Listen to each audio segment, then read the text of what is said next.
કેમ છો ફ્રેન્ડ્સ? તો આજે આપણે બનાવીશું ડ્રાયફ્રૂટ લડ્ડુ. એના માટે મેં એક પેનમાં બદામ રોસ્ટ કરવા માટે રાખેલી છે. ડ્રાય રોસ્ટ કરવાની છે, ઘીમાં રોસ્ટ કરવાની નથી.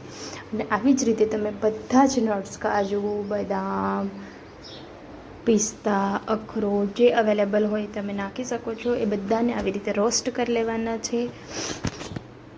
આ બધા જ નટ્સને અલગ અલગ રોસ્ટ કરવાના છે, એક સાથે રોસ્ટ કરવાના નથી.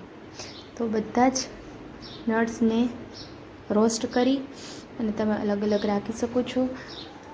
આની સાથે તમે બીજા કોઈ ઈચ્છો તો તમે ઓટ્સ લઈ શકો છો.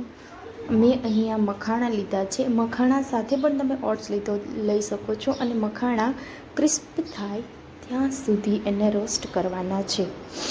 તમે જોઈ શકો છો કે ક્રિસ્પી થઈ ચૂક્યા છે. ત્યારબાદ બધા જ નટ્સને એક થાળીમાં લઈ એક અંજીર અને 4 ખજૂર ઠળીઓ કાઢીને લેવાનો.